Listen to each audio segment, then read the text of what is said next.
Beyond the headlines. This is World Insight.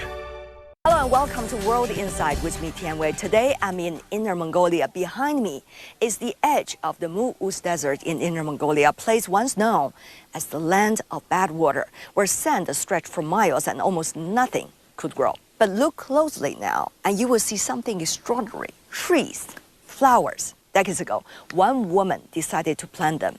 In the 1980s, Yin Yuzhen traded her only sheep for 600 samplings of trees.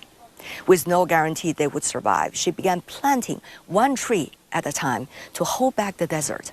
Her story eventually crossed the ocean. Years later, an American exchange teacher named Ronald Sakolsky, who was working at a local school in China, saw her story on CCTV's English language program, the predecessor of CGTN. Moved by what he saw, he raised $5,000 in the U.S. to help her plant more trees. Decades of persistence followed, and slowly, remarkably, the desert began to turn green. 80% of the Mu'uz sandland has now been covered in green. Almost 30 years later, Yin Yuzhen and Ronald Sakolsky have finally reunited. I know both of them and followed their stories separately over the years. This weekend, I traveled to Inner Mongolia with Yin Yuzhen to welcome Ronald at the airport. What followed were some very moving moments. This is a dream come true. She is an amazing lady. She has done many things for China. I just wanted to stop the desert from growing. It was for our living condition and for future generations. The only way to get water was to keep digging deeper and deeper in sands as the sandstorm never stopped. I collected water ladle by ladle in the day and watered the trees after sunset 5 kilometers away. Today, the Mu'uz Desert is shrinking thanks to the efforts of generations of people who have been working very hard to push back desertification and restore the land. But this is more than a story about planting trees. It is a story about determination, about how one person and some people's stories can carry across borders, can inspire many others to act. How did the story with Miss Yin begin? How did you come up with the idea of trying to donate 5,000 US dollars at the time, 25 years ago, to a woman in the middle of Inner Mongolia who tried to plant trees? I lived in China by myself. My family was back in the United States. I wanted to know what was going on in the world. So I watched CCTV at 12 o'clock noon and 7 o'clock at night, because they did a half-hour news broadcast in English. That's right. I don't know if I don't know if you still do it now, but in 1999 at 12 noon and 7 o'clock at night, you did world news in English. Well, we do 24 hours a day now, sir. Oh, awesome. A reporter from CCTV was doing a story on heroes of China. And every day she would show a different hero. On this one day, she was showing Miss Yin and her husband and how they were planting trees in the desert. Her husband was very sick. He had a lung disease. They only made $250 a year. And they spent all their money to plant trees in the desert in China to cut down on the sand getting into the wind. I could not believe this. I mean, this was amazing to me that she loved the motherland so much that she was willing to give every penny or every yuan that she had to making China beautiful. Mm-hmm. It touched my heart. I don't know why. I can't tell you why, because I don't know. It just happened.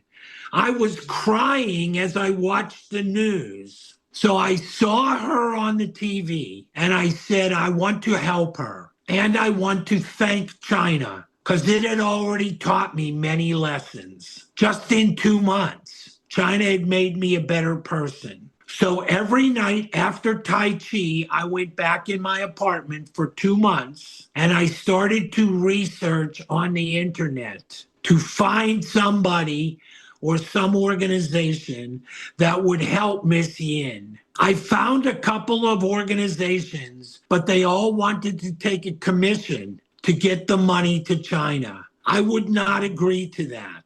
It was either all the money or no donation.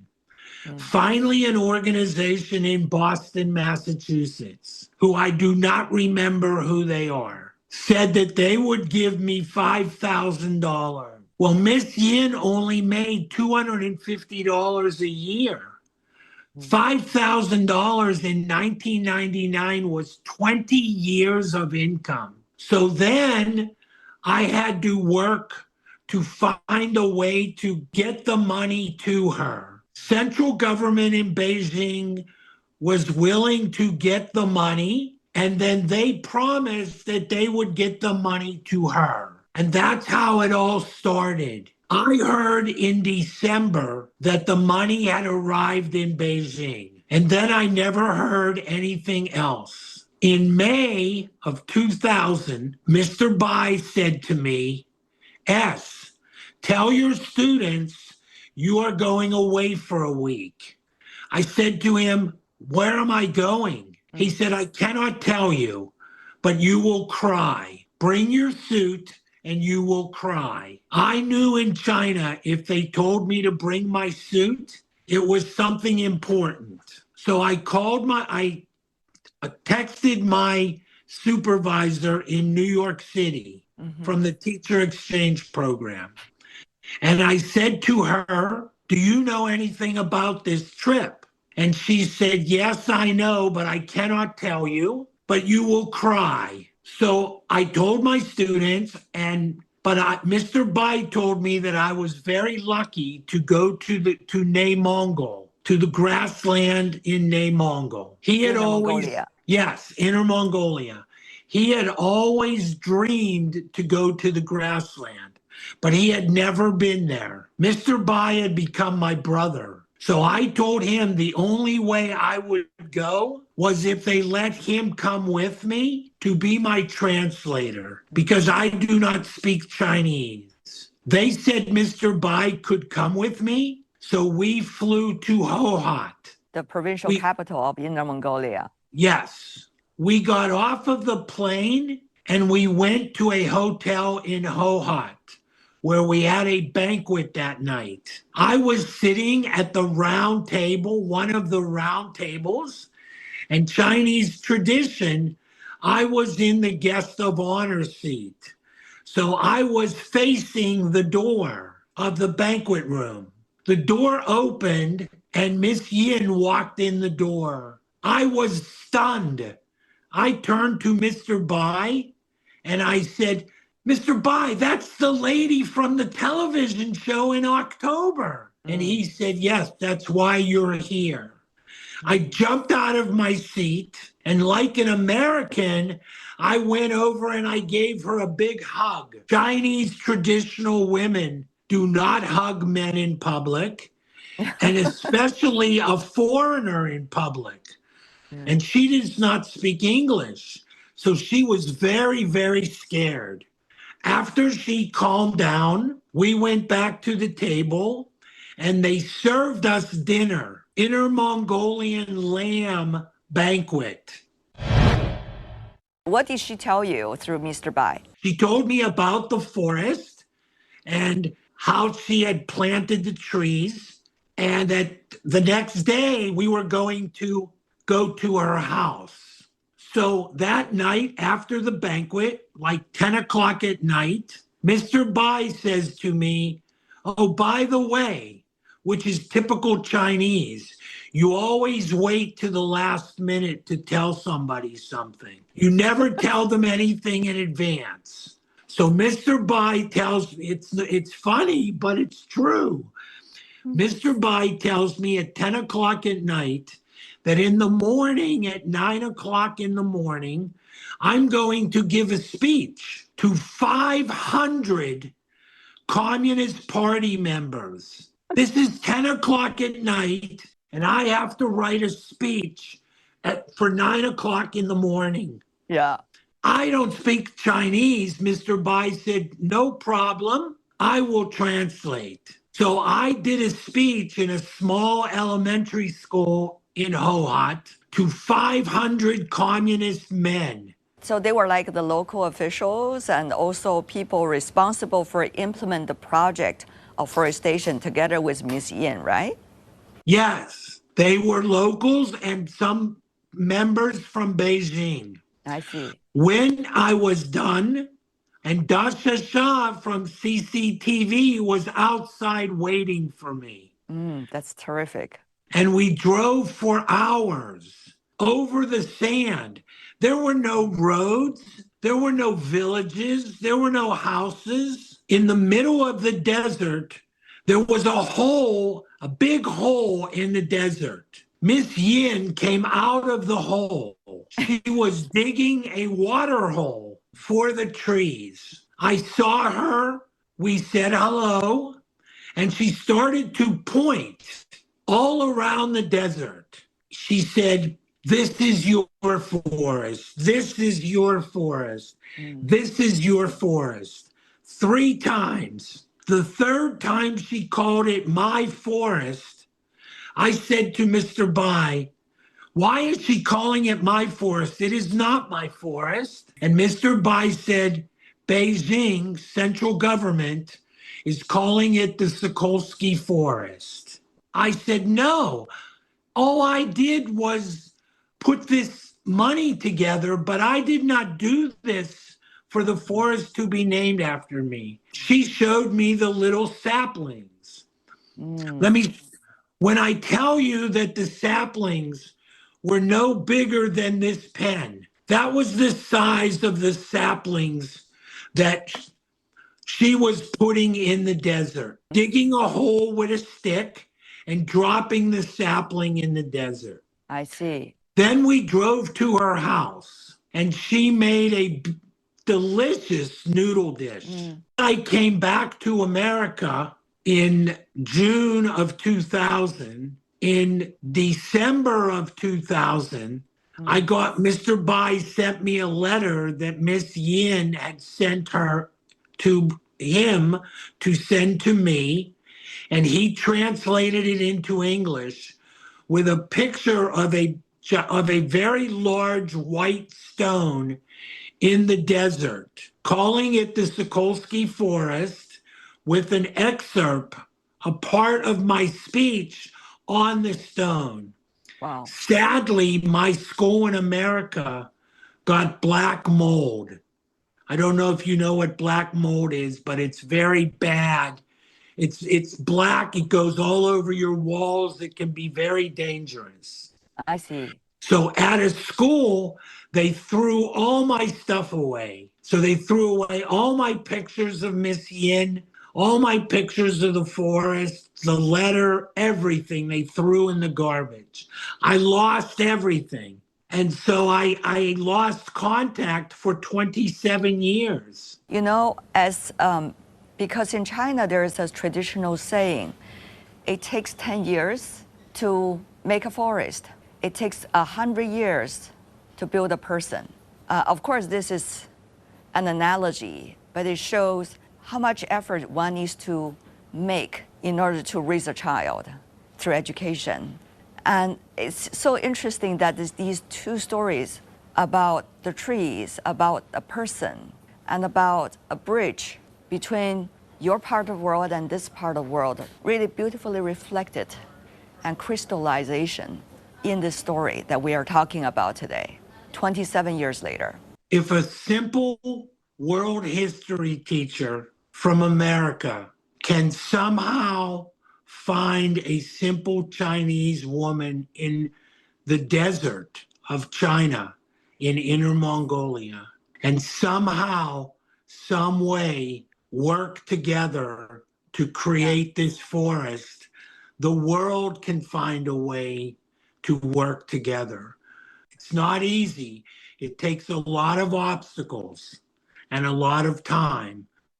But in America, we say if there's a will, there's a way. And Beautiful. I had a will to help her. She had a dream to make China beautiful. When you were teaching your students in America, you were saying earlier that you try to tell them stories about Chinese history.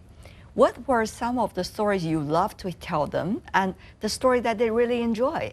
I mean, for students coming from a small town in Pittsburgh. Well, first of all, I returned to China in 2004 for 1 month. And after I went back to the Loyang Foreign Language School and Mr. Bai Fund. Upon returning to America is when he sent me the life-size terracotta warrior. So I had the terracotta warrior put in my school until I retired. I see. So every year I told the story of Shi Huangdi and the whole Qin dynasty. Right. American students, sometimes that's hard to get them to appreciate the history of other places. And I taught 11, 12, and 13-year-olds. I see.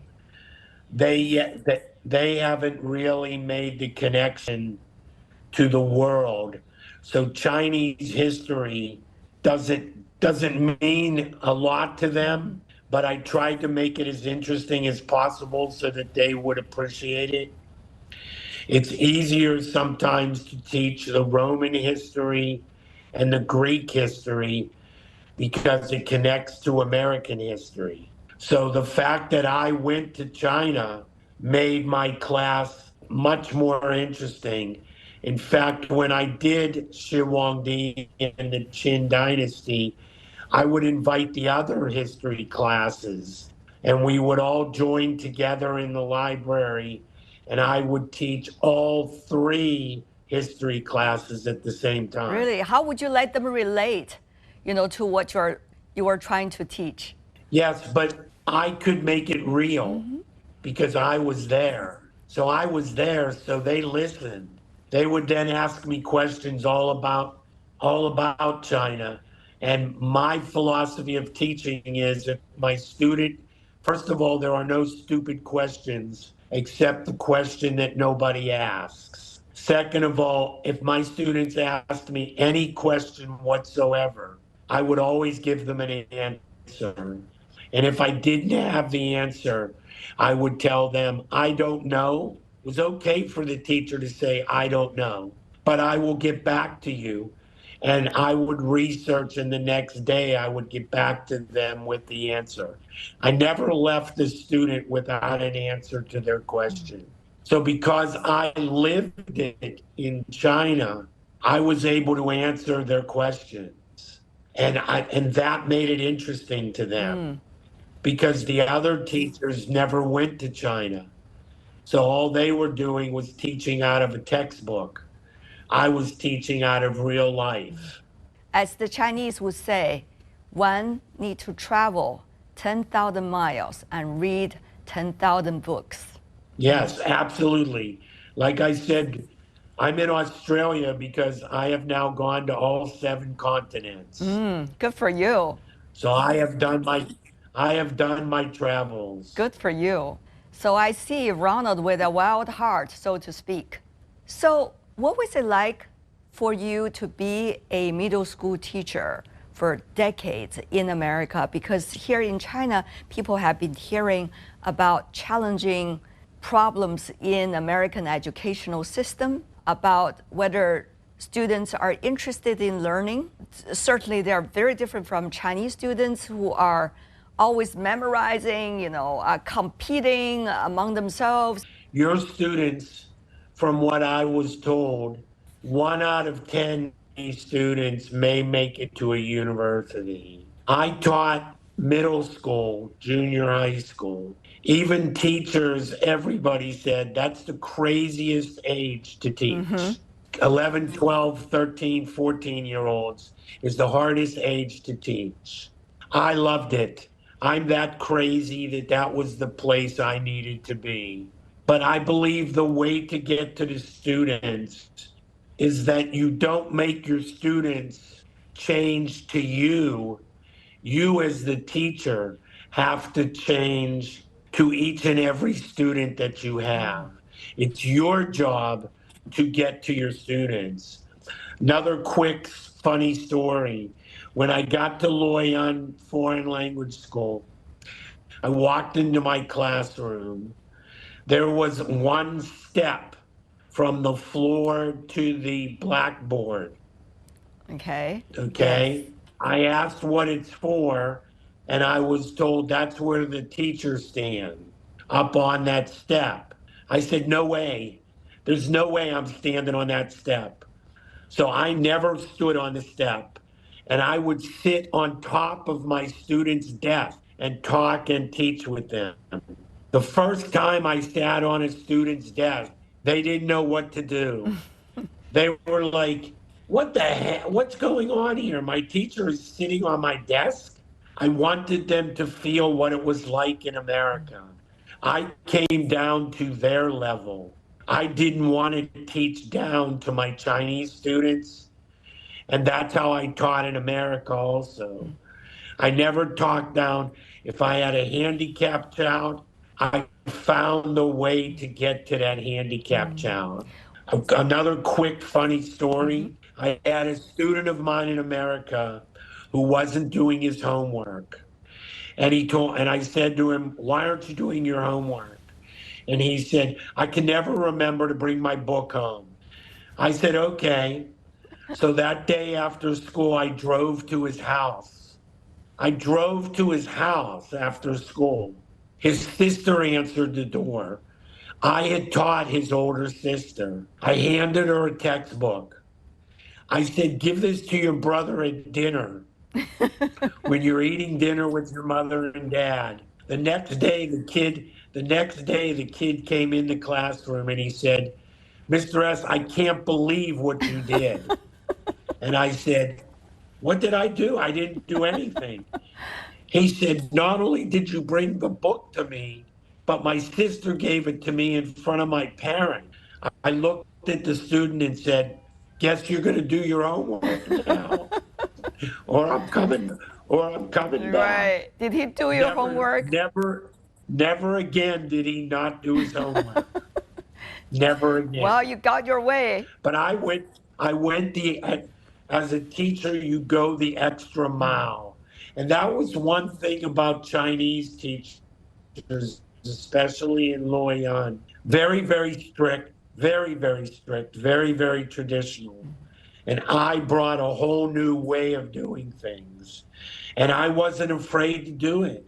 The school brought me there to teach the American way. I was teaching my students the American way. Two generations of teachers in the house. Do you compare notes with your children sometimes? Do they know about your story? Sometimes, do they know that you are becoming such a big name in China? Sometimes we talk different philosophies on doing things, but they're more the modern generation. Right. And I'm the old school. Well, you're not the old school, but certainly you have seen many things before. And you said you're going to hand down your terracotta warrior to your son? That he will agree to let me put the terracotta warrior in his office at his school. I see. That would mean a lot to me. If he could. I think his students would really be excited to see it in his school. He's going to be a principal at an elementary school. I will continue following this extraordinary story and bring you more in-depth reports later. And that is all the time we have for today. To learn more, search World Insight, visit our YouTube channel, follow us on X and Facebook. I'm Tian Wei. On behalf of my teams here in Inner Mongolia and in Beijing, thanks for tuning in. I'll see you tomorrow. Bye for now.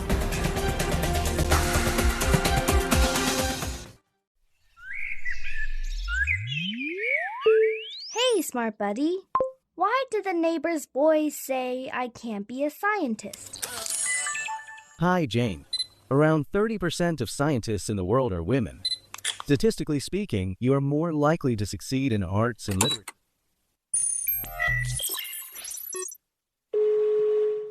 Your customer service has been outrageous! Sorry, this chatbot has been fed like 572 nasty slurs in the past 3 months. We are fixing it. You do know AI is just a tool, and there really is no need to say please in the input. Yes, but that's how I would talk to my kid. When self-driving cars yelled for whistling ambulances. When AI spits out swear words in the place of friendly hellos. We feed tech with more than just the binary codes, but the kindling of human civilization, the best and worst of our potentials. Smart buddy, how do we fix the world? I see you shared your last cookie. You've just made it better. And I believe when we grow up together, we can do much more. Pause Plus, a selection of the best podcasts in China, covering history, customs, music, literature, and in-depth dialogues. Find your way to a wealth of Chinese culture and thinking, all on Pause Plus.